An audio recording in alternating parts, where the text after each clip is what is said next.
বাসিয়ে pay পু করে সেটা গাড়ি যায়, আর এখন আর কি ফুর্তি ফুর্তি লাগে বেরিয়ে বেড়ে গিয়ে পানি পড়ছে দৌড়ান দিয়া।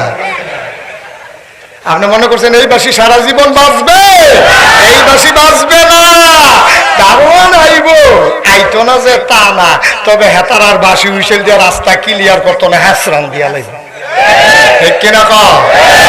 আপনি সিল্লান দিয়া করবেন পুলিশ কয় আমরাই ফেরেস্তার আইয়া সেরা গামছা যে বানবো, আপনি মনে করেন না হরকা গিট্টু দিব, আন্দা গিট্টু।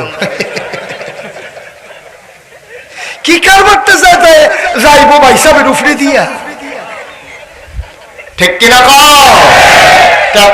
হ্যাঁ গেলে না। আমরা যে এত কথা কই আপনারা বিশ্বাস করেন না, না করার কারণও আছে। বাংলাদেশের মানুষ হইল এখন প্র্যাকটিক্যাল, যেটা দেহে এইটারে বিশ্বাস করে। এখন কবরও গেলে যে এই কারবার হইব কেউ তো আর দেখছে না, 10-15 দিন থাকতে আইতে পারতো, 10-15 দিন থাকতে আইয়া